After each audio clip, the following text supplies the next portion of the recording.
Welcome, everyone. Good evening. Thank you for coming, ladies and gentlemen. If anyone needs a seat, we have some selected seats still available. Oh, it's getting darker up here. It's hard to see. Can we turn the lights up a little bit? Okay, it may have to be a romantic evening. So we have a wonderful turnout tonight, and I appreciate all of you coming. I'm not sure if it's because of the food, the cocktails, the topic, the music, or maybe that the Phillies already played a game today. I don't know. Did they win? Well, they have another shot tonight. But I appreciate that you're here. It means that you could have attended at least one Phillies game today. And that's probably why we can attribute such a great turnout. The music, by the way, if you enjoyed that, it was a friend of mine, Andy Kahn. You may have heard about him. He is doing a show called Music by Intention. He plays and sings the old standards, the American Songbook. So if you hear about him around town, be sure to go and see him. I told him not to sing tonight. The program today, this evening, is to talk about the current trends and important issues that are affecting condominiums, especially in the city of Philadelphia. When I say condominiums, it's kind of a generic term that I'm going to use this evening, but we're really talking about community associations. Community associations include condominiums, co-ops, and HOAs, or homeowner associations. There are differences among them, but for tonight's purposes, we'll generically call them condominiums. My name, if you haven't heard already, is Garrett Grimstock. That's it. And I'm a Center City, Philadelphia attorney. I do a lot of work with condominiums. I've lived in condominiums. I currently live in a condominium, and I actually serve on the board as president of my condominium. Is that a condolence or? Thank you. In my practice over the years, I've represented and continue to represent associations, community associations, all over Philadelphia and the Delaware Valley, from the largest Society Hill Towers, the Philadelphian Naval Square, to the smallest 2- and 3-unit condominiums. They're located all over the city: Washington Square, Rittenhouse Square, Avenue of the Arts, the rivers and the suburbs in the counties, and thousands of units that I've represented over the years, individual condominium units in real estate tax appeals in the city of Philadelphia. You may recall that several years ago. I have a mission statement in my practice. As most of you know, that's what is the trend today, to have a mission statement. Mine is very simple. I want to represent every condominium. I already represent a lot of them. And if I don't represent yours, I want you to know that I really do want to represent your condominium. I think I should represent your condominium. And by the end of the evening, I hope you'll agree with me. No one works alone. So, of course, I have a team. I'm part of a great team. And I want to introduce my team to you. First member of my team is my wife, Gail, who's here somewhere. There she is, in the back. She's part of my team because she lets me go out at night to the condo meetings. And she also voted for me as president of my board. So she's the first member of the team. Then we have the team from my law firm, Feynman, Kreckstein, and Harris. My partner is David Feynman, who is in the back of the room also. He's raised his hand. My partner, Lee Applebaum, standing over there.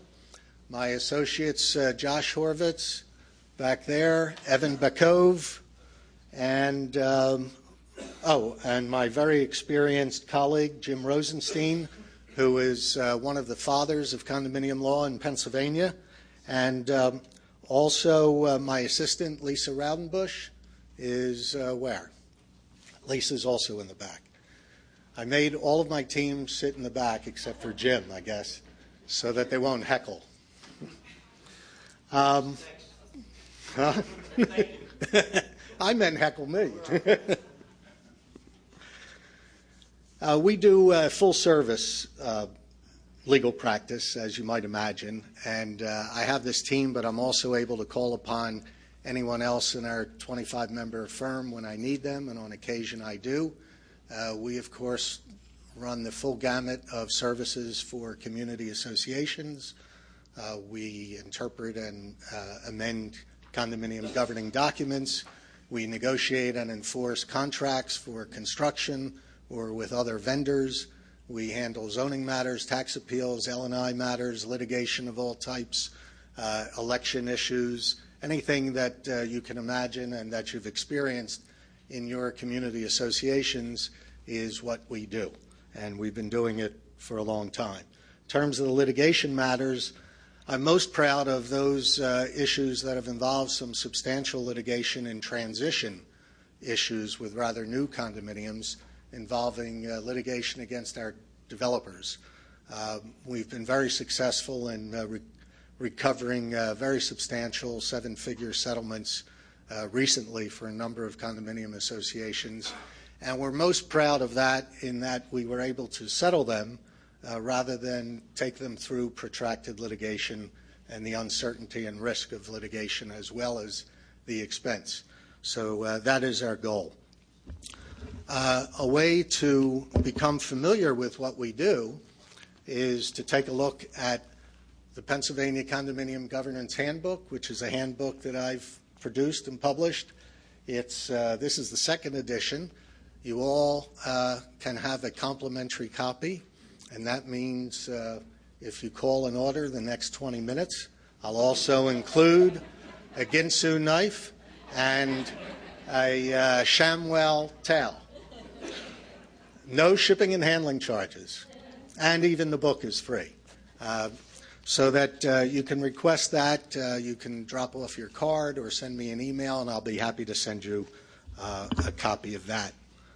The program tonight, we have a couple of guest speakers, of course. We have Councilman James Kenney, who's sitting here to my far left, who's been a member at large of City Council in Philadelphia for 20 years now and has been very receptive to condominium issues, very supportive of our condominium organizations over the years, and is actively involved in dealing with a number of the issues that we're going to speak about tonight regarding condominiums. And we appreciate not only his attendance here tonight, but we appreciate his continuing support and service for our constituencies.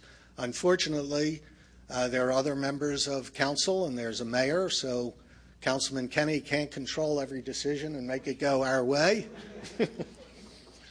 But he tries to bring about consensus and get the matters that are important to us moved forward, and we appreciate all of that help. We also have tonight, it was announced that Commissioner Fran Burns from the Philadelphia Department of Licenses and Inspections was supposed to attend, but she was called away at the last minute, and she has sent a representative, Tom McDade, who is the Director of Development Services with L&I. Through Commissioner Burns' office, that office has also been very receptive and responsive to condominium issues and willing to meet with us, willing to do what they can, give us as much advance information as possible. Once again, they don't necessarily control the ultimate decision on some of these issues, but they're willing to cooperate with us. So I appreciate their involvement and appreciate Tom's attendance here tonight. I wanted to mention a couple of other organizations. There are two major organizations that operate in the area regarding community associations. One is CAI, which stands for Community Associations Institute. That's a national organization. We have a local chapter here in the Pennsylvania, South Jersey, Delaware area, and Tony Campisi is the executive director of that, who is here standing in the back, and he's left some literature out here on the table.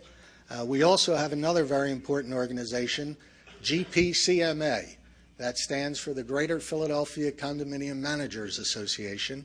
They've been active for many years here in the city of Philadelphia and now expanded to the suburbs. That is an organization that is comprised of buildings, managers for associations, CAI is comprised of not only managers but also unit owners and residents, board members and business partners and vendors. I happen to play a role in both of those organizations. I think they're both important for your buildings, so you should consider inquiring about joining them if you're not a member now. GPCMA has a new president, Jim Giblin, who's sitting right here, who's the manager of the Kennedy House, and Jim will be available to give you any further information if you'd like it. I have the privilege of having served and continue to serve as legal counsel for GPCMA for many years now, and as we speak, I am president-elect of the chapter of CAI, and if all goes well, plan to be elected to president for the 2012 year. We also have here that I want to introduce to you Wentworth Property Management Corporation. Wentworth is a community association management company. When I first, and I've been planning this seminar for quite a while, when Wentworth heard about this, they approached me and offered to sponsor and host this program in a way so that they could introduce the local community of condo associations and related folks to their new organization, their new Philadelphia presence, their new team in Philadelphia, their new Center City office. And we have Michael Mandello here, who is the president of Wentworth Group, which is the parent of Wentworth Property Management. I'd like to call Michael up to speak for a couple of minutes, and I want to thank Wentworth for hosting this evening. Thank you, Gary. I'm going to be real quick. We had the fun job, which was making sure that you ate and drank. So hopefully you enjoyed. We're not new to this business. We've been doing this for 25 years.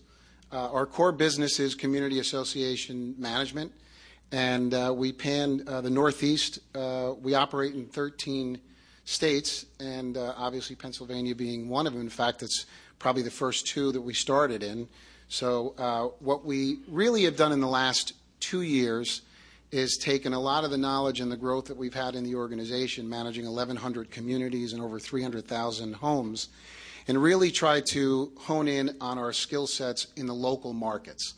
And we thought it was very, very important for the city of Philadelphia that we invest in a local team and a local leadership team that has the skill sets that can deliver that service. And we're talking about from the basic side of service, which is doing ordinary things extraordinarily well, as well as bringing opportunities in energy and procurement and aggregate purchasing power. I want to quickly just point out some of our local team here, starting with Mark Glassman, who is our Director of Facilities in the city. Stacia Scaduto, who's been with us for 12 years, is one of our executive directors.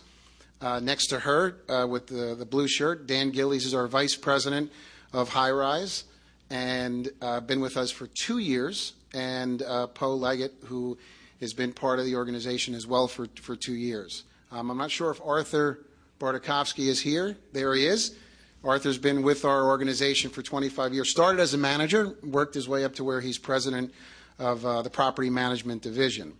And one of our main focuses that we really in the last 2 years put efforts into building the presence in the city was to go back to making sure that we can really deliver a service and spend our time on the retention of our clients and not get caught up with the kind of the glitzy side of this business that it could have with trying to wow you with things, but really delivering the service from the ground level. And that starts with our managers, it starts with our leadership, and to make sure that they're handling enough of the properties that they can manage and manage our people. So we're really pleased about the growth here. In the last 2-3 years, we've had about 40% growth. So we're managing about 25 buildings now in the city. We love the city. We're looking to expand and grow, and there's wonderful companies in the city as well that manage.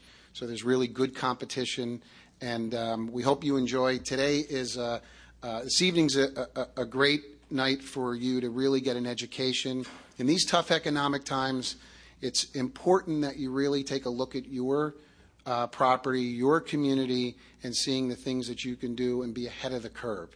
So we've got to really think outside the box because these times require this, And we've got a great group of people that are going to help us do that. So enjoy, and thank you very much.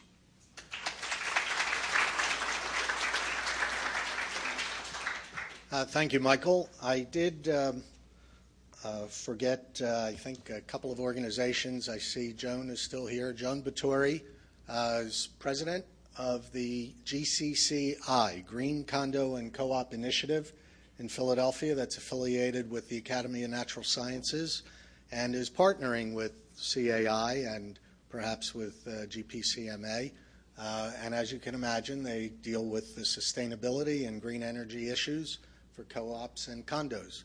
Also, is Herb Kaplan here? Rittenhouse Square Community Coalition, a new group of buildings and properties in the Rittenhouse Square area.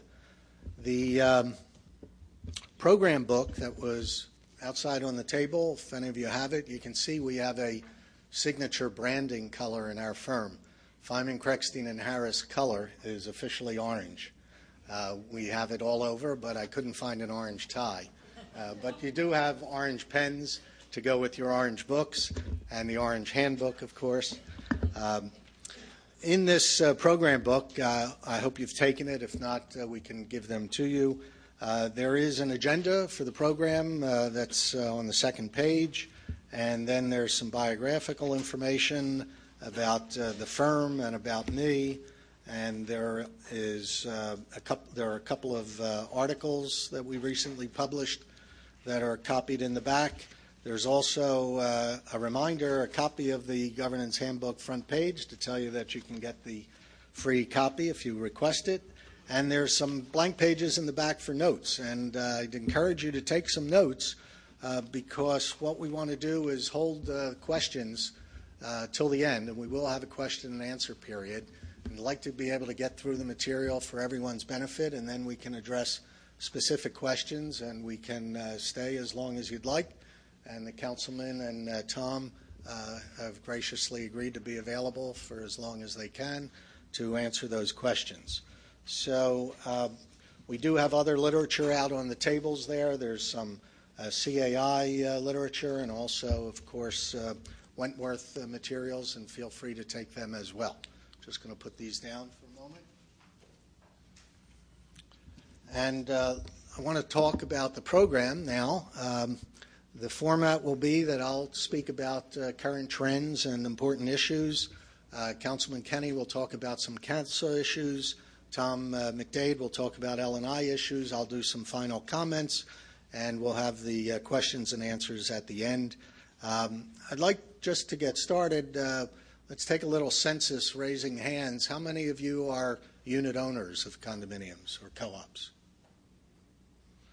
And how many of you are board members of condos or co-ops? Quite a number. And how many managers of condos or co-ops? Okay, it's about evenly spaced. Very good. Community associations, nationally, there are about 300,000 community associations, and that represents over 60 million residents in this country living in common interest communities.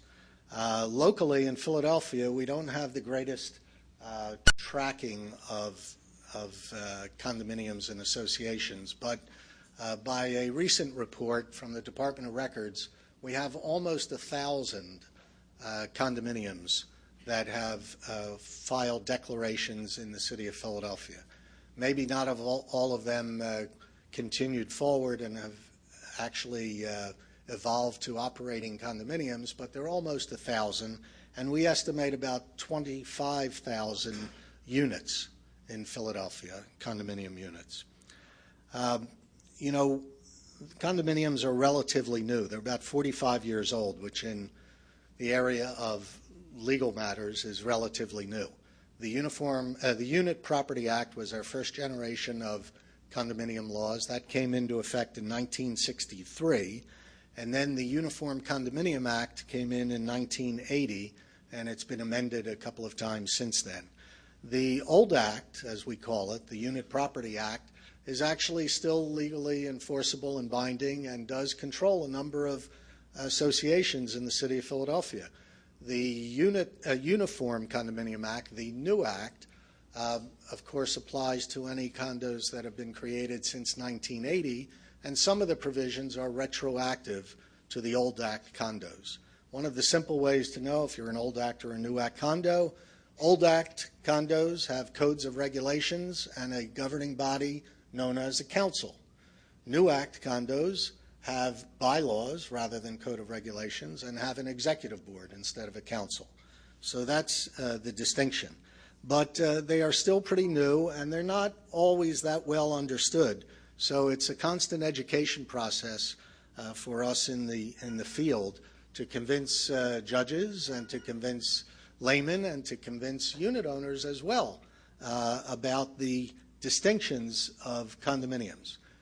Condominiums are probably more like a government than they are like a business, in that they're nonprofit, they're run by volunteers, and their revenues come from within, come from inside the organization, as opposed to a business, which is for-profit, has hired employees and staff that operate it, and derives its revenues from outside and generates a profit. The chief characteristic that I like to describe for condominium living, as all of you may appreciate, is that it's a compromise type of living. You give up certain rights in exchange for certain benefits, and that is something that some people that live in condominiums, as you know, often forget. So we have to remind them. Now, usually when we talk about condominium issues, they revolve around the 5 Ps. That's people, payments, parking, pool, and pets. 5 Ps. But tonight we're not going to talk about necessarily those 5 Ps. Some of them will be covered. We're not going to discuss all the issues and problems, but just some of the current trends.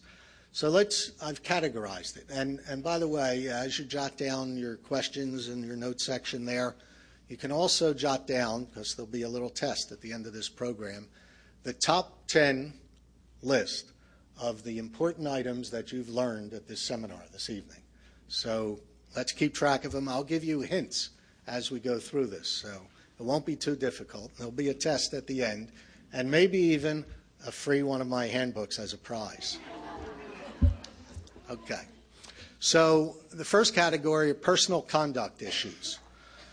It's difficult to regulate and to control personal conduct, and you know it's difficult to enforce personal conduct issues, and that's what becomes so frustrating for the governing bodies of condominium associations.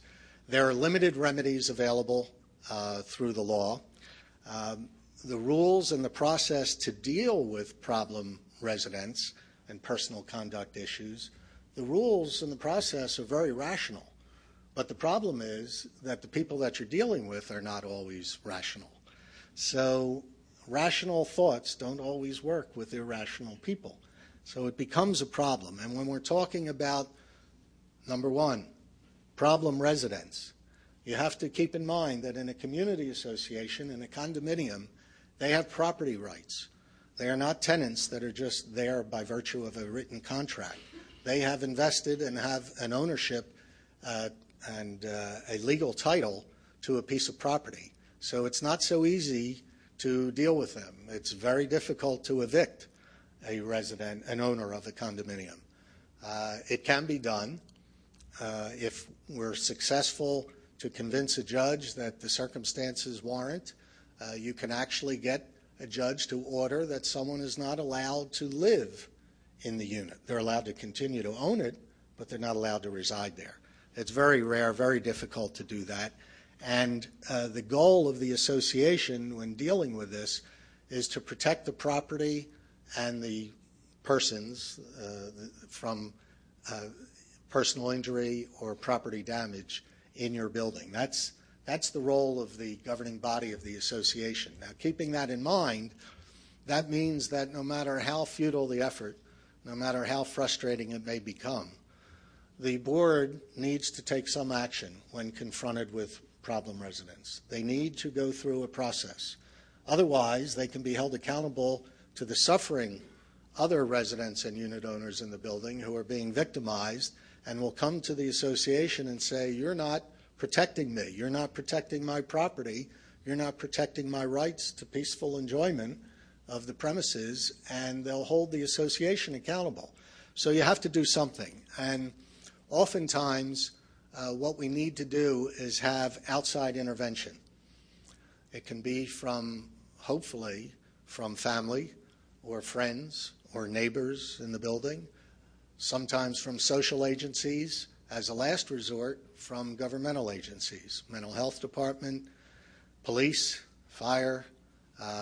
Sometimes it involves taking people out of a building, removing them, but more often than not, we would prefer to come up with a compassionate solution, one that works for everyone. But the point to keep in mind is that a condominium is not a life care community. You don't have the same rights, you don't have the same duties, and you don't have the same abilities as a life care community to deal with some of these issues.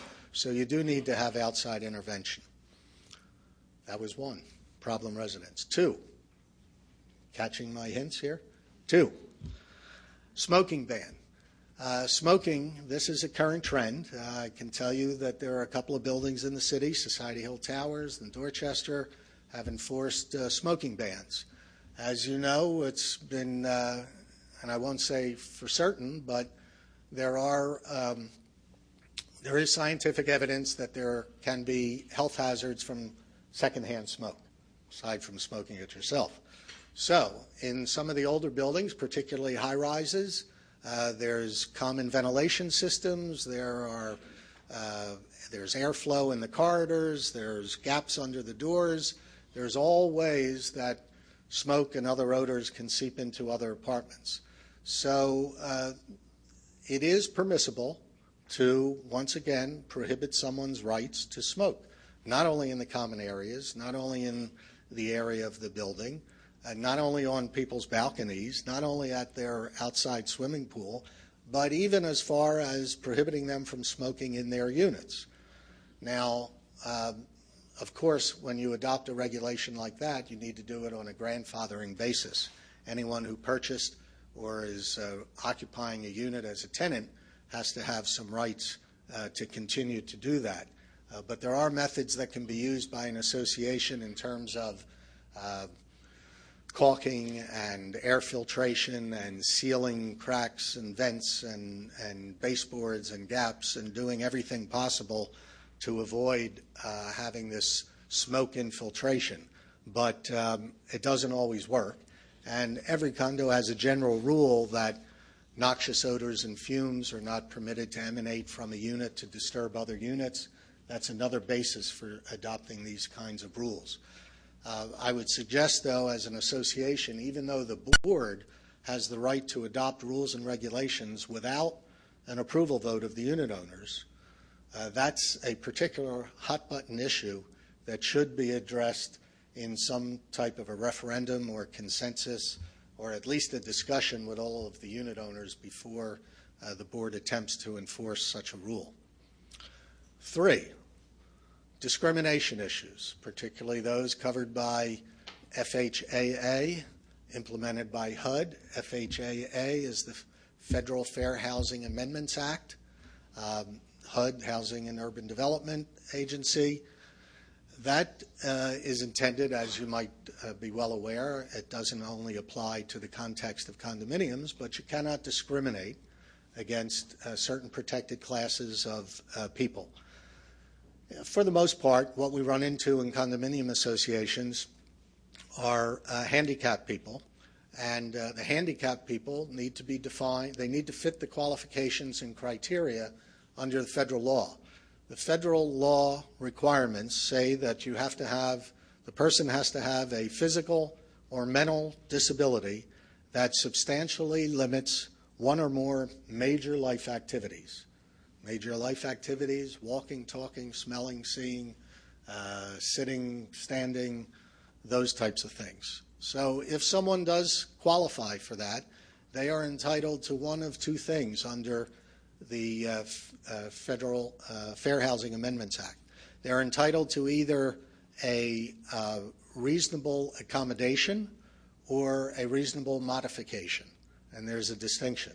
An accommodation is something that the board can adopt in changing its rules. For example, if we're dealing with parking and someone needs a closer spot in the parking lot than what is otherwise available, and they're assigned by the condominium association, then it is a reasonable accommodation for that association, since it costs very little, if anything, to set aside one space as close to an entrance or exit as possible and designate that the handicap space, and maybe put up a little sign and do that as a reasonable accommodation for a handicapped person.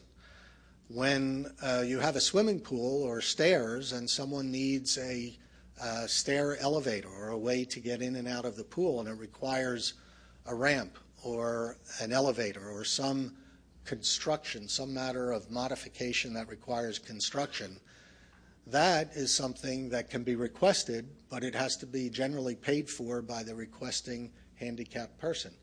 And it has to be, again, reasonable so that it doesn't block access for other people, so it doesn't interfere with other uses.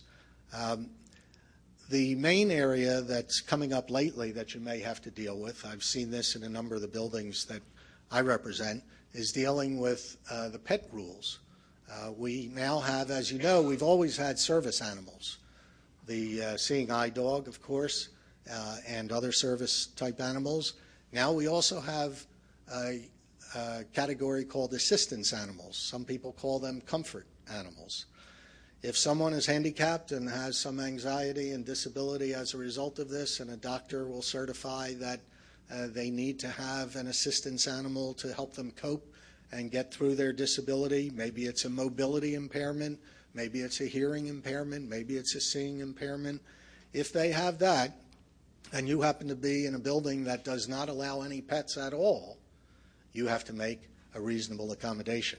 You have to change your rules and make an exception for these people. And you have to allow them to have their pet so that they can, too, enjoy equal access to their living environment and to their home. Now, sometimes this process can be abused, as you might imagine. And some buildings that are pet-friendly don't have an issue with this. Other buildings that are not pet-friendly do have an issue with this.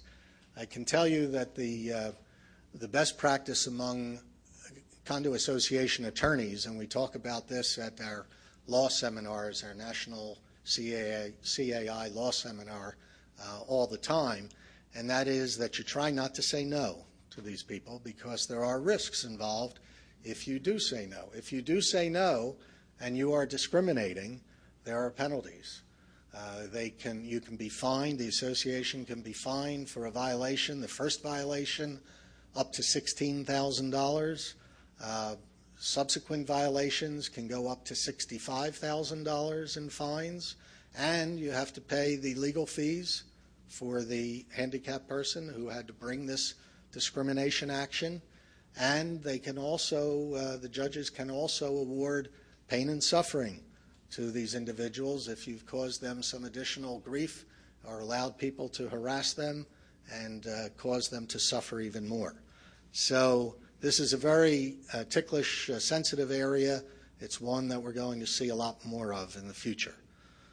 4, rules and regulations. This is all under personal conduct.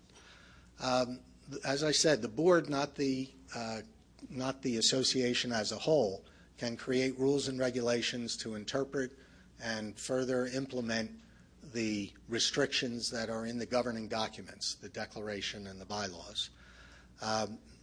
Rules and regulations need to be uniform, non-arbitrary. The modern trend is not to be abusive in these rules and regulations. The modern trend is to be very reasonable, to realize that people are your neighbors, and to deal with them in a compassionate, responsible way. Violations of rules and regulations are a subject that often comes up at board meetings. One of the first ways of sanctioning a violation is to impose a fine. Everyone has fines. Everyone likes to rush to make fines. The law is particular, very specific on fining for rule violations. You cannot fine someone for a violation of a rule under the Uniform Condominium Act without first giving them an opportunity for a due process hearing. So you need to have either an internal dispute resolution committee, which is appointed by the board, or the board itself can sit and hear these matters, but you need to offer someone the opportunity to appeal a pending fine and present their case. And it has to be due process under the law. So they're entitled to bring legal counsel. They're entitled to be confronted by the witnesses and evidence against them. They're entitled to cross-examine those witnesses. And they are entitled to have their day, so to speak, in court. But it's not court. And the board or the committee makes a decision and can recommend that the fines be imposed, the amount of the fines, any other sanctions. The board has the right to adopt what's been recommended as a sanction or not to adopt it, and then enforce it. And then you can still wind up in court because the unit owner can still contest it. You usually wind up in court because when you impose the fine, you send this nice collection letter and make a demand, and they ignore it and don't pay it. So then the question comes to the board, do we need to take affirmative action and try and collect it, or do we let it sit on the account, keep it posted, and have it act as a lien? And we'll get into that later, but it is actually a lien that you can recover at the time of sale or refinancing. There's another modern approach when you want to be aggressive about enforcing rules and regulations. For those buildings that have swimming pools, come Memorial Day, if someone's in violation and you tell them that they can't have their pool privileges, if your documents would allow for that, that often gets people compliant, often gets them to pay up what they owe or to become compliant with a rule. And so that's an effective way. And there are other privileges that can be suspended too. There's some question about whether you can, if a unit owner is not in good standing, there is some debate as to whether or not you can revoke their right to vote. But if you put this in your documents, you can certainly restrict their use of amenities and privileges, perhaps parking, perhaps the pool, perhaps the fitness center. You can certainly prevent them from serving on committees, from running for office, and possibly even for voting. Financial matters, the next category. As you know, or may not know, board members, when they are elected, they're volunteers, and they actually put their necks out on the line a little bit because they assume a certain responsibility. And under the law, they have a fiduciary duty. And that means that they have to act in the best interests of the community as a whole, with no self-interest, no conflict of interest, no self-dealing, and they have to do what's good for all rather than for one. So under financial matters, 5, capital reserves.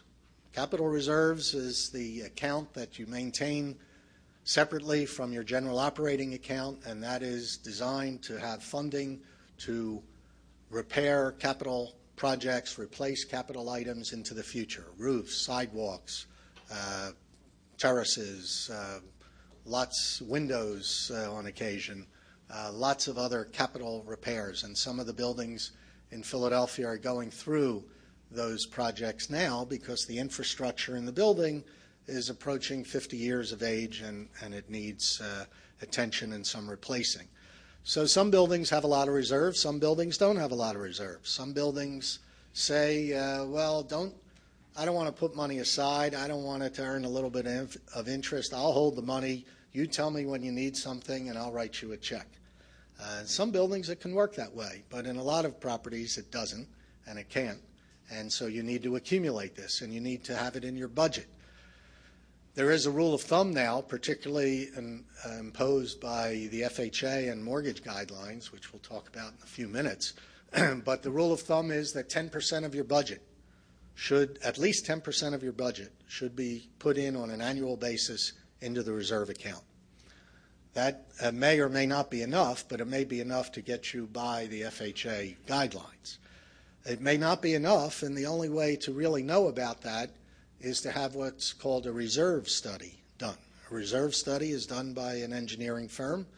who comes out and inspects the property and lists the various components of the common elements, calculates what the useful life left on that component is, and what the estimated cost to replace it will be, spreads it out over a 20-year horizon, and calculates with interest factors and present values, calculates what needs to be deposited on an annual basis to have sufficient reserves for the future. And those reserve studies need to be updated at least every 5 years. Some would say every 3 years, but you need to have them on a current basis. 6, capital repairs.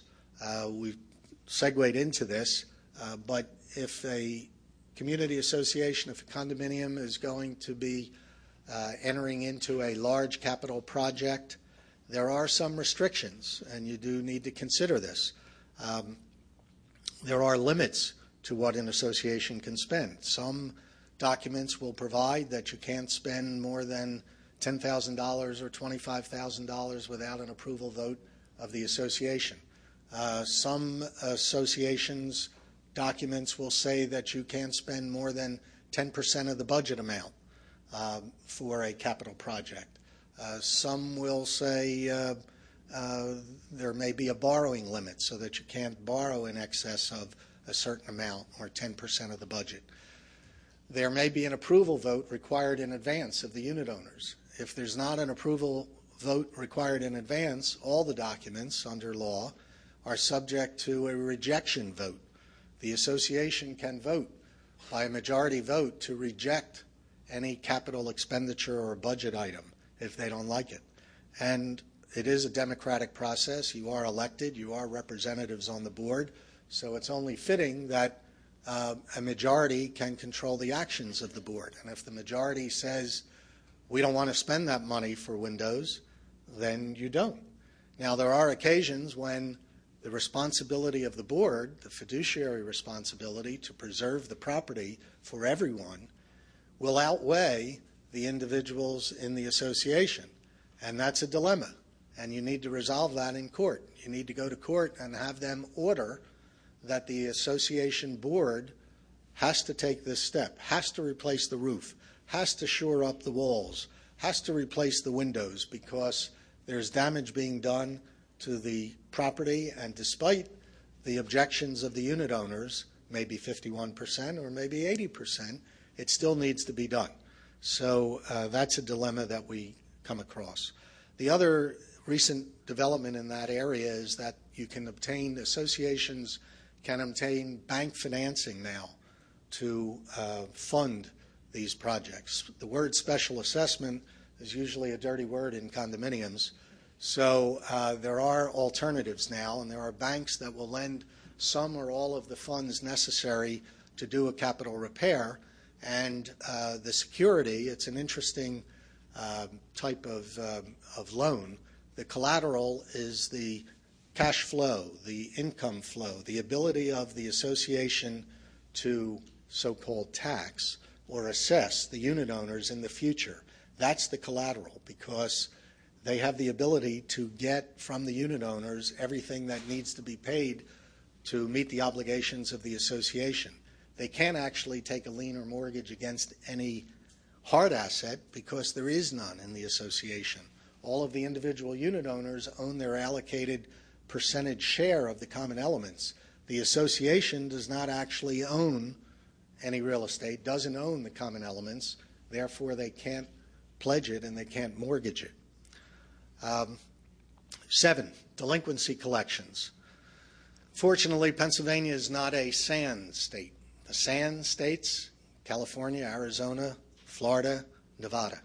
The sand states have really been hit by an earthquake, tsunami, and hurricane of the recession and the financial crisis dealing with real estate. They've overbuilt the units and housing in those states. Most of it is underwater, even though a lot of it is desert area and sand. It's underwater, and you've got huge losses in value. We don't have that here in Pennsylvania, but we do have some of that effect we are feeling the effects of the recession. We are feeling the effects of the mortgage crunch and crisis. We have to be much more aggressive in our collection practices. We're seeing more foreclosures in our communities. We're seeing more bankruptcies, and the delinquencies are an FHA approval issue as well. You cannot have over a certain amount of delinquencies or the units won't be approved for federally backed mortgages. With foreclosures, we have a terrible problem because the banks are not acting quickly enough. They don't really want to own the unit because they don't want to have to pay the condo fees, and they don't want to own it and then have to try and rent it because they can't sell it. So therefore, they drag out the foreclosure process. And under the law, we have a super priority lien as a condo association of 6 months of condominium fees. We come ahead of the first mortgage. When that was created, that was wonderful because banks usually acted within 6 months and we were well protected. Now the banks are taking years to foreclose and the associations are suffering because we only have this protection for 6 months. And even if we want to foreclose ourselves, which we can do on our lien, it takes us many, many months and there are many delays in the process. So that's a critical problem. 8, insurance matters. Insurance issues are very complicated, and I'll just scratch the surface of it tonight. There are 3 types of insurance coverages that an association can have. Bare walls, all-in, or single entity. Bare walls, the association covers just up to the bare walls of a unit. The common elements up to the bare walls. All-in is where the association covers everything. All the common elements, everything from the bare walls in, including improvements and betterments that have been made within the unit. And the most common type is single entity, which is where the association covers all the common elements, a certain portion of the walls into probably the backside of the drywall surface, and any betterments or improvements that were installed originally by the developer when the unit was sold, like the original parquet flooring, the kitchen cabinets, some of the appliances, some of which has been upgraded and changed over the years, and some of it is so long ago that no one really remembers what came originally with the units. The individual unit owners can and should, but not necessarily are required, to have their own homeowners insurance, condo homeowners insurance. That's an HO6 policy. That's the type of coverage. Every unit owner should have it. Not every unit owner does. We've developed rules and policies to encourage those unit owners to get those policies. We've done that by giving them an incentive. We'll cover their deductible in certain instances. But if people don't have their own individual policies, they're acting at their own peril, because if there is damage and it causes damage to their units, the inside of their units, it's at their expense. This is somewhat counterintuitive to unit owners, and it's a difficult issue. We've been trying to explain this to everyone. But one of the biggest problems in high-rises in particular is gravity. You know, water runs down, and gravity is a major problem. If someone has water coming into their unit and it causes damage, they immediately assume that the person above caused this problem. They were negligent, they did something wrong, or the association did something wrong. It was a burst pipe inside the wall that was 30 years old that no one saw in 30 years, and they assume that someone else is responsible. That's not the case. That's not the way it works. The unit owner is responsible unless you could prove negligence on the part of the neighboring unit owner or the association. Very difficult to prove negligence. They either knew or should have known or should have done something to prevent what happened. In most cases, no one knows that the pipe under their floor is about to leak. So individuals should have their own insurance. There's also FHA is now requiring fidelity insurance. Every association needs to have fidelity bonds or insurance. And they've even imposed some limits. They've said that you need to have fidelity insurance for anyone involved in handling money at least equal to 3 times the aggregate monthly condo fees that are coming in plus the total amount in the reserve account. So you need to add that up, and you need to know that you have adequate fidelity insurance. 9, rental restrictions. This is a hot issue these days. Number one, it's difficult to identify all of the rentals in a property, particularly if you don't have a central entrance, if you don't have a door person or a desk person, and you can't control access to the elevators, and you happen to be near a university or college. You're going to have people coming and going, and it's hard to keep track of them. The reason you want to keep track of them is because the rules, the condo rules, apply to all tenants. They have to observe those rules. We often impose a lease addendum. That's a form that would require the landlord and tenant to sign so that it shows that the tenant acknowledges that they're subject to all the rules. The association can enforce the rules against a tenant, even though they're not actually a party to the lease. They can actually evict a tenant. We can collect the rent from a tenant, which is a very nice thing if the owner is delinquent. We want to go to the tenant to collect the rent. Rentals are both good and bad. A lot of people believe that they don't take as good care of their property as owners do, so they'd like to minimize the amount of rentals in a building.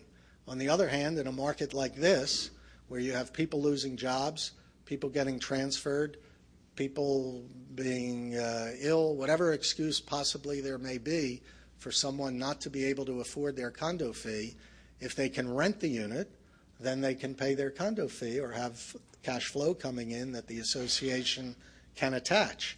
So on the one hand, you don't want too many rentals. On the other hand, you don't want to restrict them and prevent people from renting them, because that could be the lifeblood of the community.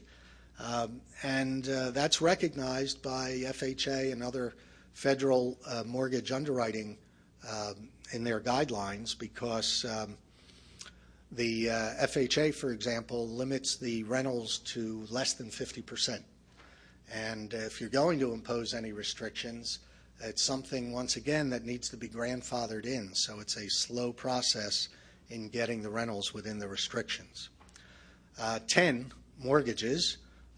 As I've mentioned, a lot of foreclosures, there's delays, sheriff sales take forever. Short sales are happening these days, but the short sales are usually between a broker, a buyer, the seller, and the bank, lender. And they often ignore the condo association. We're the last piece to the puzzle. And we stand up and say, no, we're not going to be limited to 6 months because this is not a foreclosure. We want to be paid in full. And then it becomes a negotiation. So the short sales are a difficult issue. Generally speaking, mortgages today, we are, and I'm giving a seminar next month on this called The Mortgage Mess, because the mortgage underwriting situation today is in chaos. There are federal agencies, 7 federal agencies are tasked with coming up with guidelines for a QRM, qualified residential mortgage.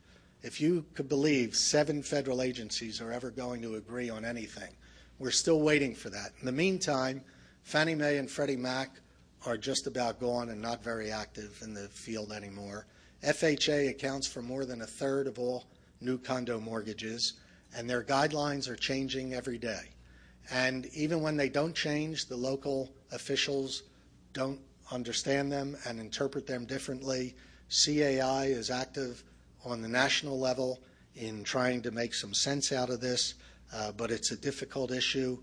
FHA loans, as you may know, they're no longer spot approvals, which meant if an individual buyer needed an FHA mortgage, he could go to his lender. They would consider that one approval for that one unit. That's no longer allowed. They've eliminated spot approvals. So now the condo project as a whole, the entire association, needs to have a project approval in advance by the FHA. And we've done a number of these submissions, and they're very difficult. And there's a list that's maintained, and you have to do what you can to get on to that approved list. So now I'm going to segue into our guest speakers. Councilman Kenny's going to talk about the Philadelphia laws affecting condos.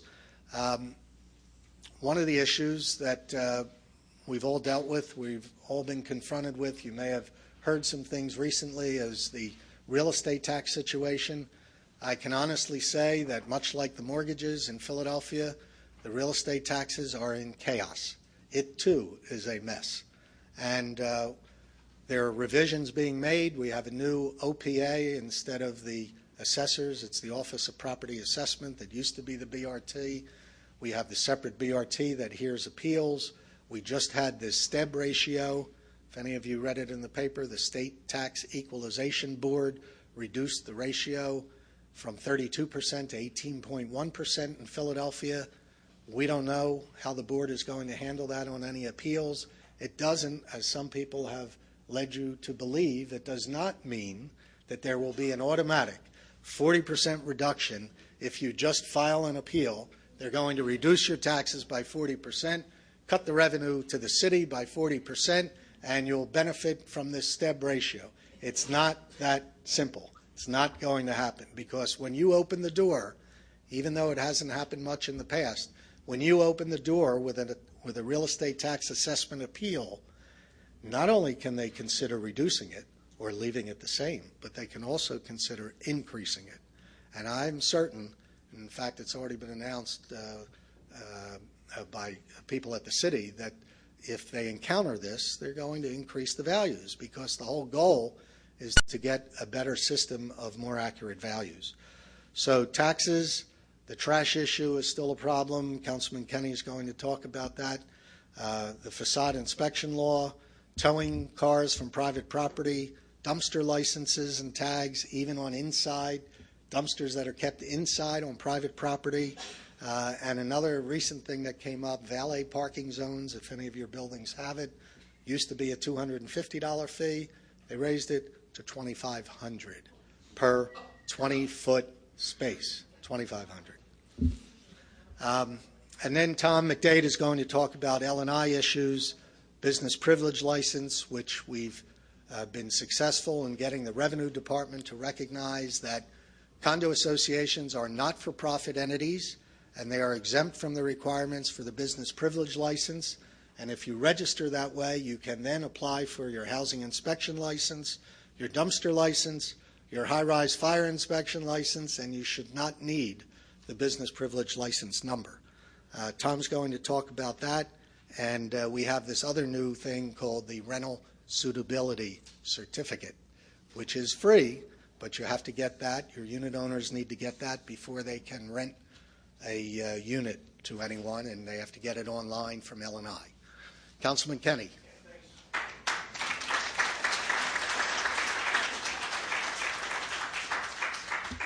Wow. A lot of issues. Some of them I'm responsible for, some of them I'm not. And a lot of information tonight. I'm not a lawyer, but I felt like after that I could sit for the bar. I got involved in condos and using the broader condo definition that Gary gave earlier, because I felt that it's one point or some point, and still now, that my colleagues, people in the community, people who live in row houses, people who live in, or work or involved in civics, don't view condominium livers or dwellers or owners as community people. I mean, they are communities that sometimes are vertical, sometimes they're horizontal. They are properties that pay real estate tax. They pay all the other taxes that person living in a row house pays, and doesn't get all the services. And the primary one was the trash. And I thought it would be simple, but it's not. We started this back during the street administration, and my theory was that if we would require the city to rebate or reward, or not rebate, instead of having the city pick up the trash, which was the stupidest thing to do, because all of your buildings are differently configured. So some of your trash is inside, some of it's in refrigerated storage, some of it is on the property. You don't want the city trucks coming on the property. City didn't have the equipment to take some of the stuff out. So my theory was that we would negotiate a rebate to the condo association. My thought that the condo association would take that money, which probably is what they would have done, and made improvements to the facility. They would have replaced sidewalks, they would have improved, made things look better, taking care of items in the entire condo. as opposed to trying to give individual people rebates for that. Well, John Street didn't like the whole idea of condo trash, so he set out in his own inimitable way to Shanghai it. So he insisted that the trash was going to be picked up by the city. So you were going to have to take your trash to the curb and put it out, and the city would pick it up. Or if they had a dumpster that could be picked up by a city trash truck, then the city trash truck would pick it up. Of course, that never happened. We got into the next administration, and Mayor Nutter has taken a similar approach, not as strident as Street, but a similar approach that the city can, in fact, pick up the trash. I don't agree with that either. I still think that the rebate or refund or a check to the condo association makes sense. So on March 3rd, I've gone another route. Now, I'm going to require, hopefully if we pass it, that every condo owner gets a $200 rebate on their real estate taxes, because the real estate taxes are what go to pay for these services. You're not getting the service. You should get some type of refund or credit, tax credit on your real estate taxes. So that bill is being scheduled for a hearing before we go out before this term ends. This term we're in a lame duck term. It ends in the middle of December. New council, 6, maybe 7 members are coming in. I feel it's easier to get things passed, believe it or not, in the lame duck session, because I can sometimes easily get a vote from a member who's on their way out and say, yeah, whatever you want, fine, go for it. And we've been doing that. So we're going to take another run at it and see what happens. On the real estate taxes, look, there's not an answer I can give you or an explanation I can give you that's going to make you happy about what the real estate situation is in the last couple of years. I just can't give you an answer you're going to be happy with. So I'm not going to try to tell you that. What I was facing the last time was the school district, like it or not, whether you think it's effective or not. And honestly, there are some areas of the district that are effective. I mean, there are some programs in that district and some schools that are actually doing a good job with our kids. And I'll give you one just quick example. Out in West Philadelphia, at West Philadelphia High School, is an organization called the Hybrid X Team. They are regular kids from West Philly. They're not specially selected. They join a club. Those kids over the last 4 or 5 years have competed with MIT, Harvard, Ford, and have actually won contests in an effort to create fuel-efficient cars. These kids go to school on Saturday by choice. And if you go out there, they're moving their operations to the Navy Yard now, and they're opening up October 3rd, to go down there and look at what can happen when you have committed teachers, committed kids, and a good program. So I was faced with a couple things in the last real estate tax increase. When we opened school, on September, whatever it was, like 2nd or 3rd, we would have not had school bus service for 70,000 families, and those 70,000 families include both public schools children and parochial and private school children that have litigated the requirement to bus their kids. So we would have 70,000 families without transportation opportunities. The discipline schools would have been eliminated, which meant that would have put all the kids that we've gotten out of the regular classroom that have been disruptive and put them in a setting where they can actually learn and do better. We were going to put all those kids back in those classrooms and disrupt the rest of it. Class size was also on the table at the time, and class size would have been substantially increased by teacher layoff. And whole day kindergarten was also on the chopping block. And whole day kindergarten is important it's good for the student, but it's also great for the parents who work. Because if you're on whole day kindergarten and you're at work all day, and you have an after school program for your kid to go to after school, you don't have to worry about half day kindergarten, because if that comes, you got to figure out what I'm leaving work, it's just chaos. I understand no one in this room, including myself, who pays real estate taxes, is happy about that. But I think at the time when I made the decision, I think I made the right decision because of the things that would have been affected if we hadn't done it.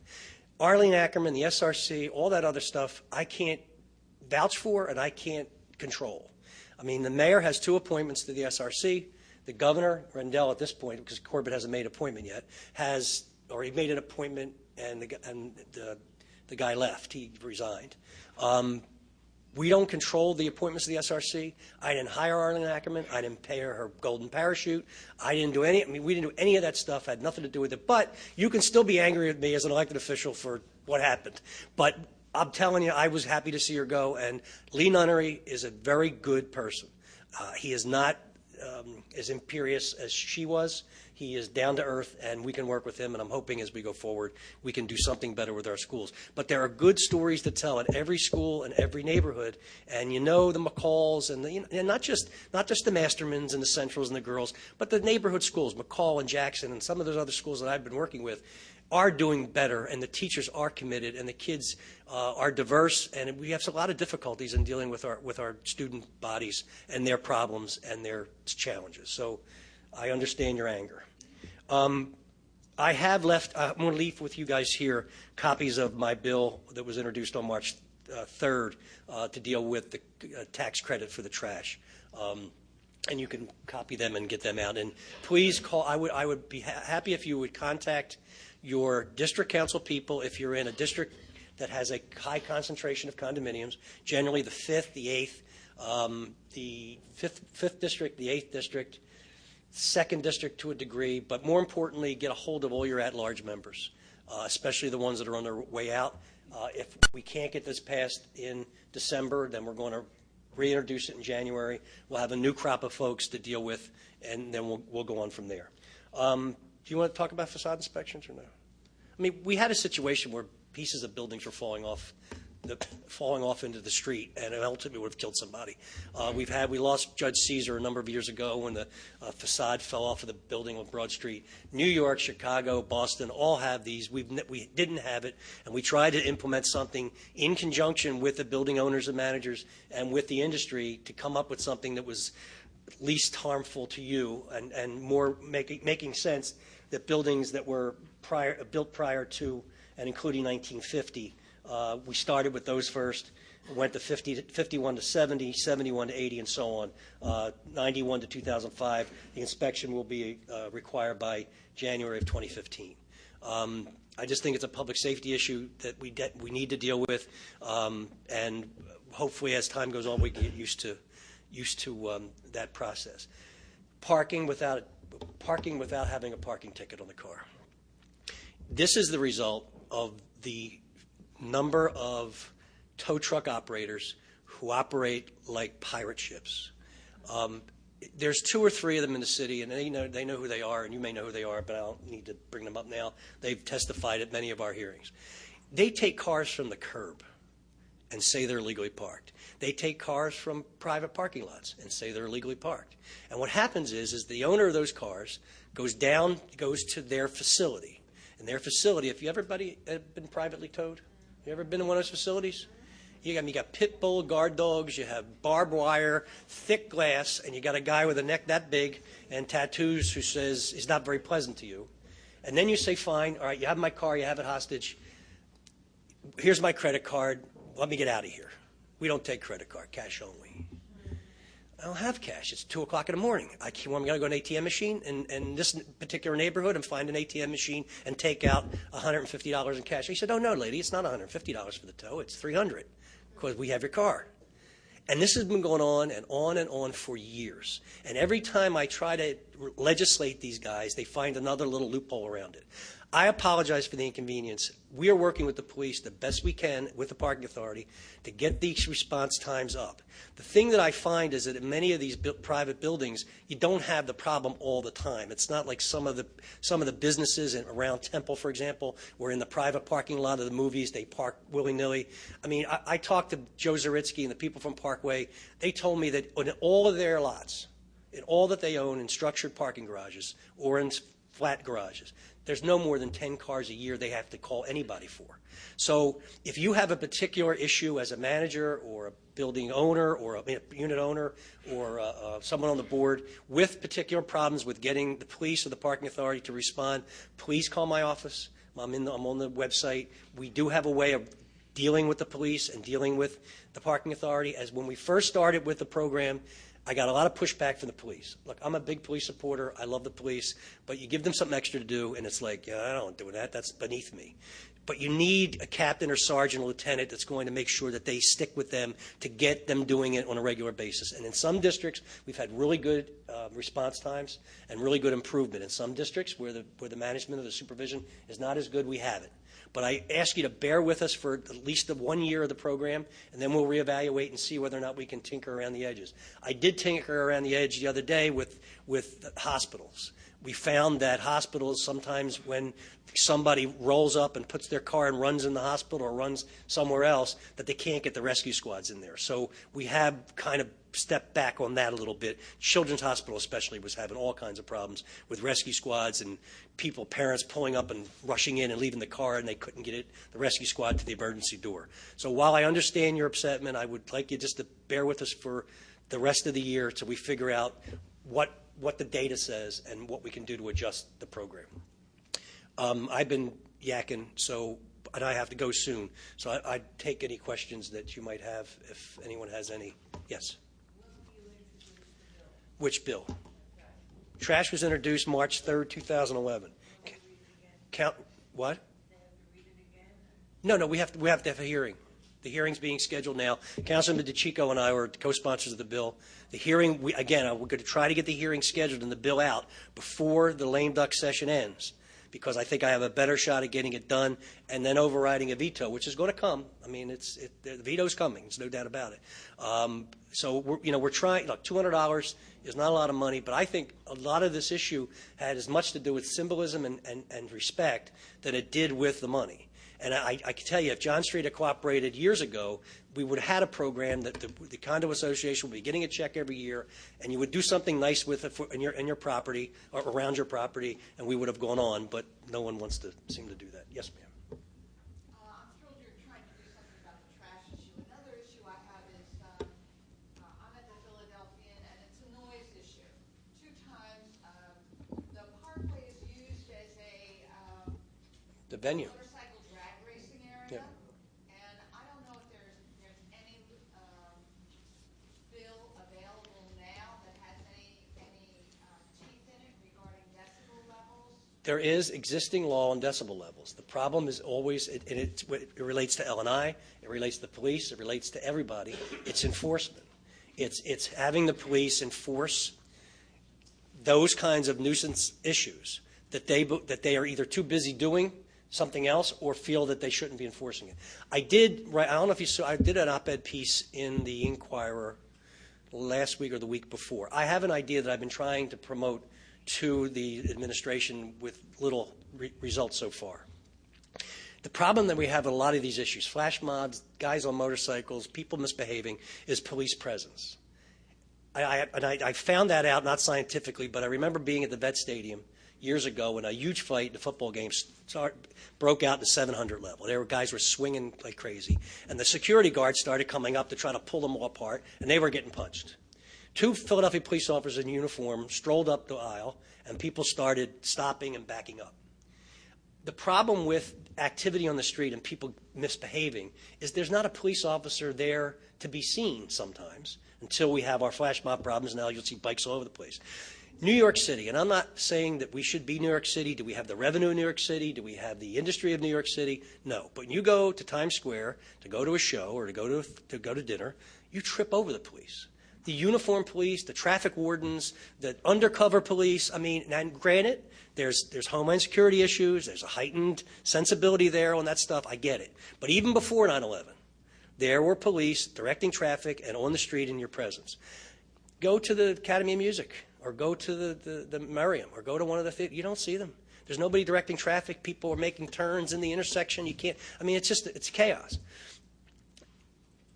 There are 800 right now, 800 retired police officers that have already retired from the city between the ages of 45 and 50. The average 20-year veteran of the police department's pension is $24,000 a year. Every single one of them needs to do something to supplement their income. They deliver flowers, they exterminate, they do private security, they do all kinds of stuff. My hope is we could do this, is that we could change the state and city law that prohibits a city employee from collecting a pension while being paid by the city. So you can't do both. So we need to change that.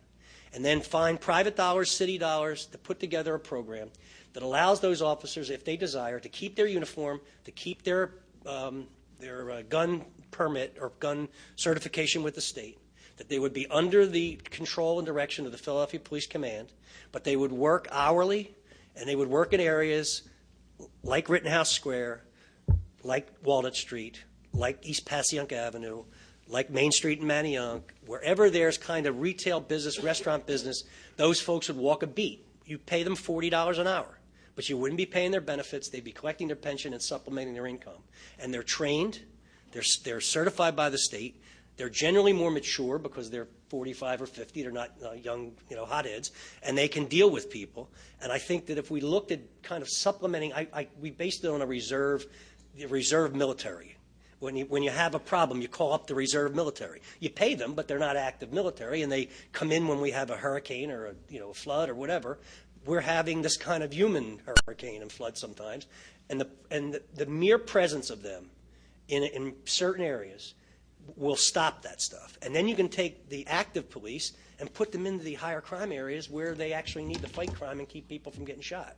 So I've trotted that out with the FOP. They haven't given me, they definitely want to do it, but every uniformed officer, and I do these like little unscientific polls. Come here a minute. Can I ask you a question? You in drop yet? Yeah, I'm in drop. I see you're going to leave in 3 years. Yeah. Would you do this? Yeah, I'd do that. I'd do it in a minute. As long as I could pick my shifts and I could work when I want to work and I'm in a pool of employees, yeah, I'll do it. So there's not one that told me no yet. But we would have to negotiate with the FOP, and we would have to get state and city law changes, and we'd have to find the money to do it. But I think that kind of investment in city and private dollars makes sense. I think that's a great idea, and I appreciate you coming tonight, but it takes me back to this whole parking thing. And It just seems like they contradict each other, that we're taking police to write parking tickets before we can tow a car. And you ask for our patience, and we're trying. But you just said 2 to 3 companies that are causing all the problems. But instead of regulating 2 to 3 companies, we regulate the entire city and handcuff all of the property managers. But it seems like those 2 or 3 companies or 4 companies are the ones everybody hires. It just seems that, maybe I'm wrong, but it just seems that way. Again, I'm sure you have as many horror stories, or maybe not as many, but some horror stories. I have a lot of them. With these poor people, your second most important asset, expensive asset in your life is your car. And what happens is that in addition to the ticket to tow, when we do the wreck chasing stuff, oh Lord. Your insurance rates that you're paying if you own a vehicle in the city are all impacted by those guys and what they do. They just beat each other up at an accident scene. They take people's cars after their heads have been split open. They take them to their lots. They hold them hostage. They take them to body shops that they're getting paid $3,000 to bring the car. They smash the car up another $10,000. It's like the Wild West. And I feel so angry when people are being ripped off like that. And we're all paying because of city's insurance rates. Can I just tell one story about what we're working on today? This is amazing. Think about this. The City of Philadelphia Records Department allows people who pay a $200 fee for the year to go into the Records Department and examine every police report that deals with an auto accident. They got nothing to do with those things. They are solicitors for chiropractors and doctors and some lawyers. They should not even have access to that information. So they go out and they go through these lists and they find your address, your phone number, your cell phone number, your kids' names. They call you on the phone and say, Mrs. Smith, you were just in an accident last week. I'm calling from your insurance company. You need to go to Dr. So-and-so or your insurance company won't pay for it. I'm not hurt. Well, no, if you don't go and you abdicate your ability to go get treatment, if you feel bad later, you're not going to be able to. It's all a lie. But the source of information that is used to go after these people, we're giving it to them. You can't go into a police station and say, give me a police report. They say, give it. Fill out the form and we'll give it to you. But they pay $200 for this privilege. They don't pay for each report. So you go to the suburbs and you get a police report for car accidents, $25, $30. They pay nothing but the $200. They come out with a stack of referrals this big. And all of that is being paid for by our high insurance rates and high everything, high medical bills. What happens with the chiropractors is they take some of them, not all of them. I don't want to insult anybody who's a legitimate person, but they go up. There's $5,000 maximum requirement on your treatment for your auto insurance. they will bill, and I've got this from the insurance company, they will bill $4,999 and then drop you. Now, whether you're fit better or not, they got their end. And that's the stuff that just makes, and that's, I'm not, it's all these tow guys and all this stuff that just, it's a ripoff. I'm sorry, yes, sir. Yes, well, this is what we've tried, and I'll finish with this. What we're trying to do is, I'm going to say a terrible two words, parking authority. Ooh, I understand. But the most ruthless enforcers God ever gave breath to, like the Roman tax collectors, they're going to, if state gives us the authority, they're going to inspect the tow trucks, inspect the backgrounds of the drivers, they're going to issue the licenses, and they're going to enforce. And better yet, if you're in an accident and as a private tower comes that's authorized to take your car, they got to take it to the impoundment lot of the parking authority, which charges $150, takes credit cards, and charges $25 for the storage, and will release your car without smashing it to smithereens. Yes, sir. Simple one on trash, your trash bill. How are you going to handle the few condos that actually bought the dumpsters? Oh, dumpster license. Oh. And actually have city pickup ones? We can. Well, we continue with them. I mean, I would think that if you're getting your trash picked up, that's the problem solved. And Won't apply to them. no, it won't apply to them. But let me tell you, I also have a bill that we're going to introduce before the end of the year to exempt indoor dumpsters from the dumpster license. If it's on your property and it's enclosed and it's refrigerated, this is for the stuff that's sat out on Ludlow Street, overflowing with garbage. Those need to be licensed and monitored. But if it's in your building and it's secure and nobody can see it, we're going to do something to exempt them. Okay? Thanks. Thank you. Sorry.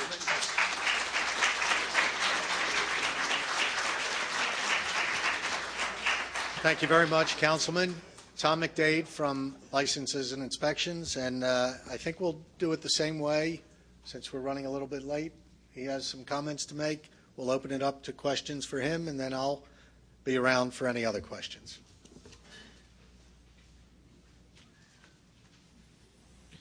Thank you, Gary. Good evening, folks.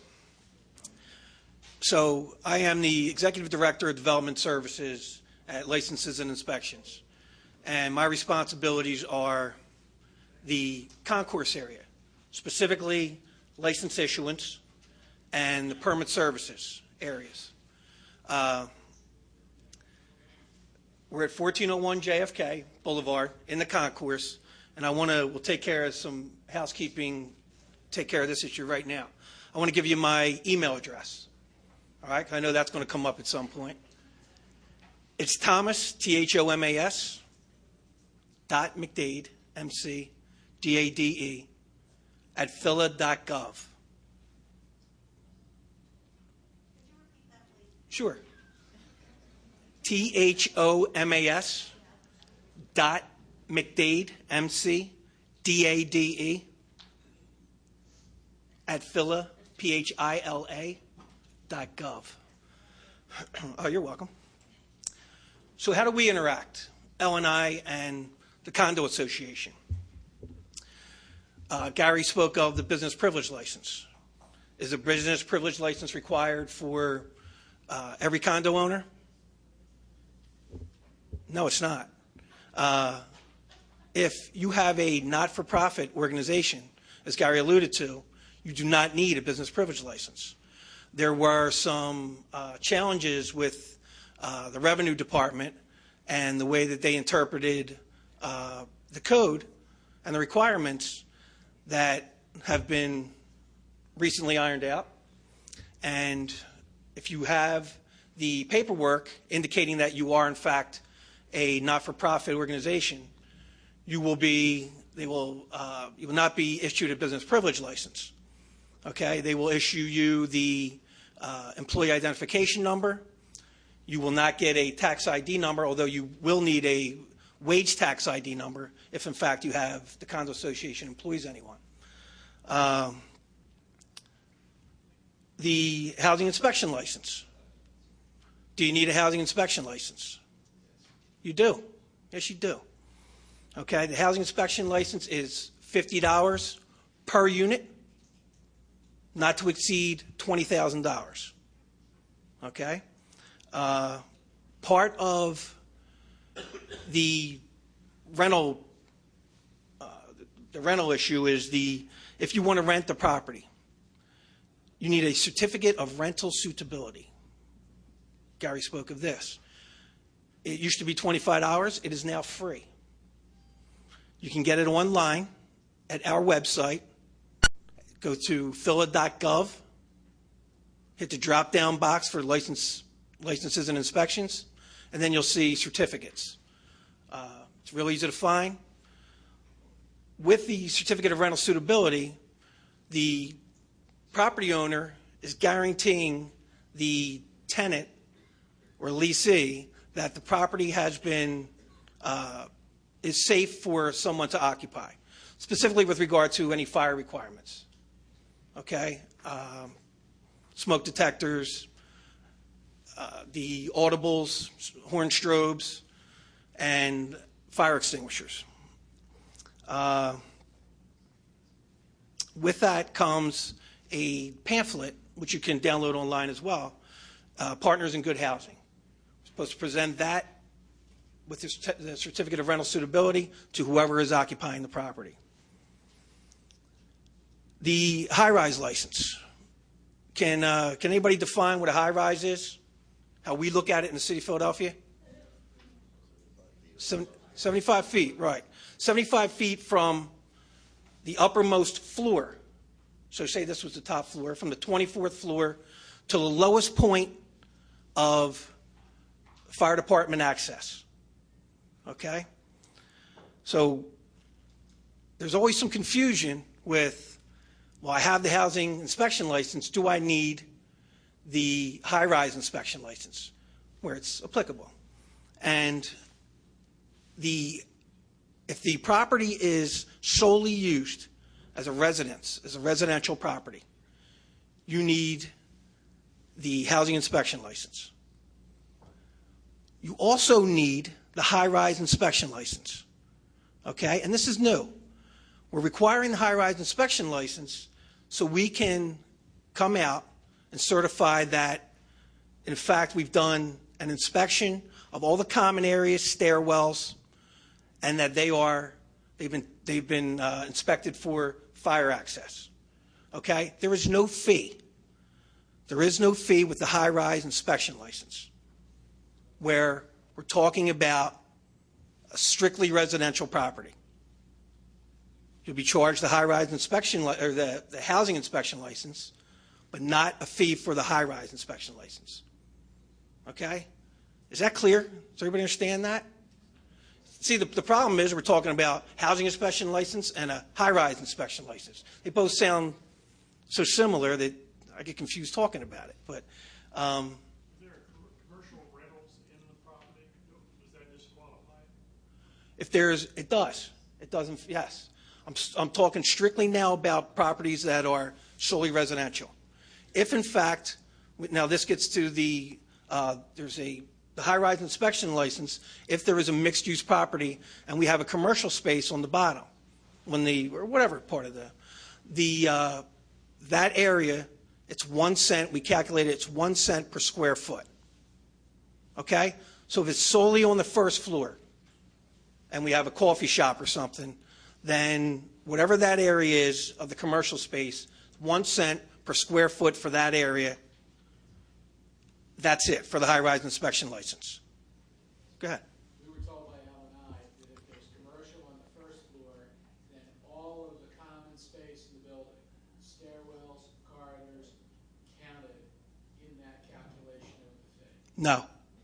Nope. That residential area is strictly considered residential. So floors 2 to 10 are residential. We're deducting them from whatever that area is downstairs. We're just paying for just that area downstairs, that commercial area. Okay? That's commercial. Yeah, that's going to, right. Strictly residential. Dumpster licenses. We have private dumpster licenses, public dumpster licenses. They're broken into under a cubic yard, over a cubic yard, and trash and recyclables. Public dumpsters are in the public right of way, need streets department approval, private or on your private property. Okay, I don't think there's any confusion with that. Again, the applications for the dumpsters are on our website, lniphil.gov, and under the license section. The councilman spoke briefly about the facade inspections. The 2015, by 2015 will be out. The inspectors will be out to every high-rise. And with the high-rise inspection, it's not considered 75 feet, it's 60 feet and above. Any appurtenance over 60 feet will be classified as a high-rise. Should you find, you submit the reports to facade reports at phila.gov, and we'll keep those on file. Should you find an existing condition, an unsafe condition, within 24 hours you need to take some kind of protective action, whether it's a construction platform, netting, whatever it is, remove the unsafe condition, and then within 24 hours also submit the report to the Department of Licenses and Inspections. Okay, it's our emergency services and abatement unit. It's on the 11th floor of the Municipal Services Building. Okay? Okay, go. I have a question. What's up?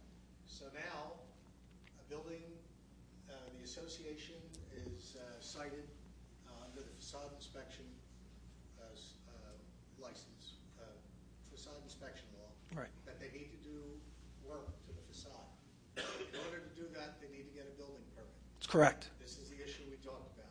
How does the condominium association that does not have a BRT number because it does not own any units, doesn't actually have a mailing address other than a business mailing address, but not necessarily a street location, how do they get the building permit from L&I when L&I always says, what's your BRT number, what's your property address?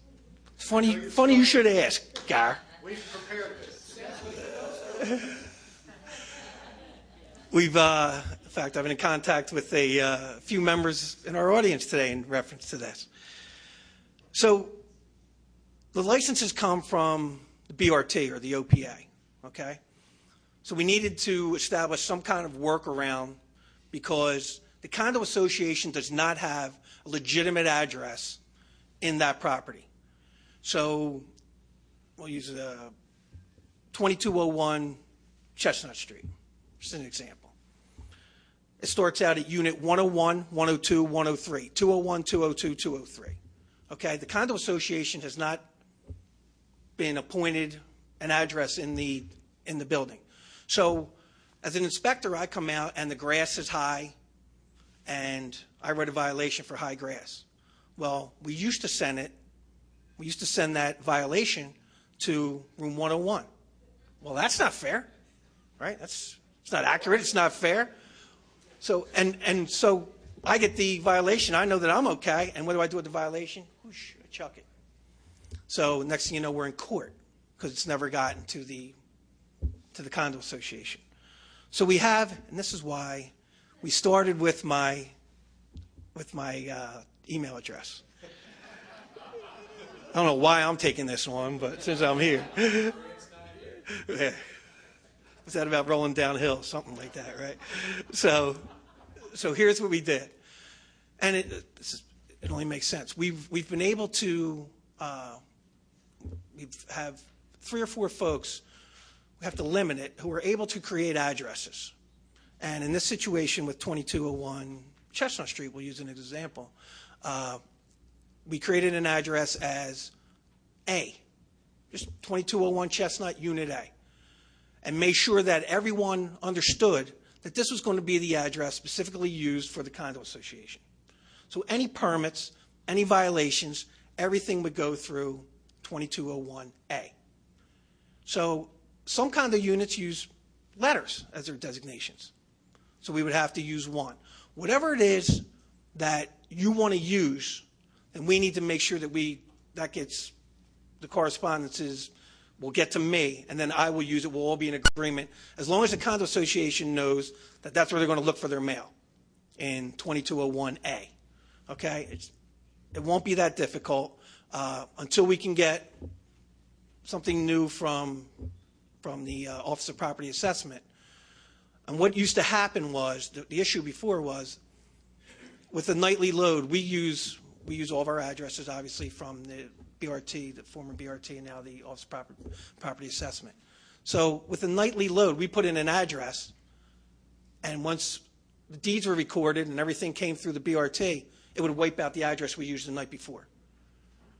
So here's your permit that was issued today, but now that address is gone. So now we've been able to create a little workaround where we can create a permanent address that doesn't get wiped out nightly, and it's been successful so far. Go ahead. Why are the dumpster violations being left at properties if you have an address and record for all of them? Yeah, I think they are, and that's a streets department thing, but it's my understanding that they're left at the building, and then whatever the address of record is on the license. So there would be two. At the building, and we never know they're there. We don't have on-site staff at the buildings. If we're lucky, somebody picks up that scrap of paper out of the corner of the lobby and says, "Oh, maybe we better call the manager." Usually, we find out when it's already in enforcement in the court system because we never even received the original citation. Yeah, that's not pushing off responsibility, but that's a streets department. The street sweeps folks write those violations. I can't give you a definitive answer. Certainly look into it for you.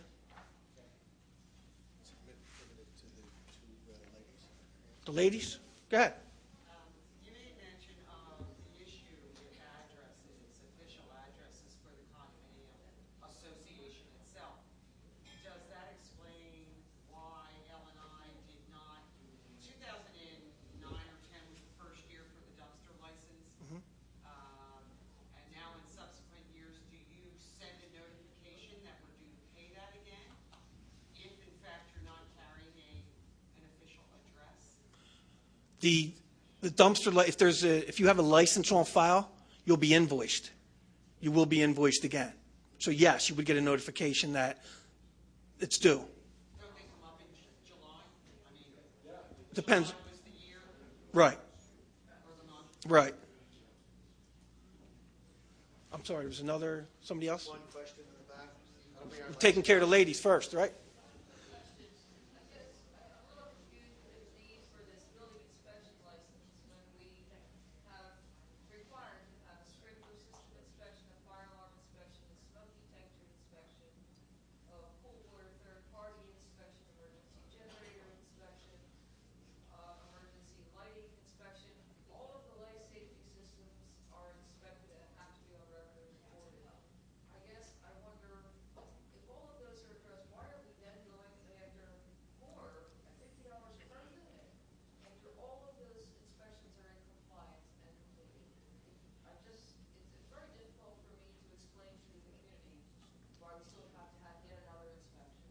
This is why the councilman left early. This is all done through ordinance. I can address that.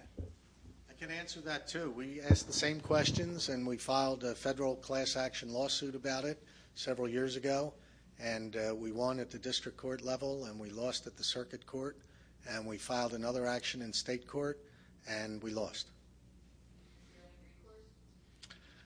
Continue through legislative efforts. We've spoken with them. The housing inspection license has been raised from $25 to $30, now to $50. Used to apply only to rental units. Now it applies to all the units. There was a time when it was called the multifamily dwelling license fee. That's what we challenged in court. The city changed the name to the housing inspection license, raised the fee, changed its applicability. And some would say that the city needs money, and this is, it's not a revenue raiser, that's a tax, and this is not a tax. It's a license fee, but we have challenged it in the past. Is it a city council resolution then? Is it their directive, or is it through courts and legal systems to council? City council and ultimately the mayor. I want, Ron? Not that it has to do with getting summonses, but do I go to L&I to request another address for my building? To request another. You mean for permits and licenses? Just another address. Oh, I know what you mean. I don't. What do you mean? We'll talk about it later. That's a specific issue. Was that L&I? No, it would normally be the BRT. We need to vacate the room in a few minutes, so I want to cut off the questions, but I'll be here, and I can answer them for a few minutes, and if Tom is here for a few minutes more, we can address that. I want to thank everyone for coming. I want to thank Wentworth for sponsoring. Take the literature that's here. Who has the top 10 list? Who has it? Okay, let's hear a couple of them. Who was a good listener?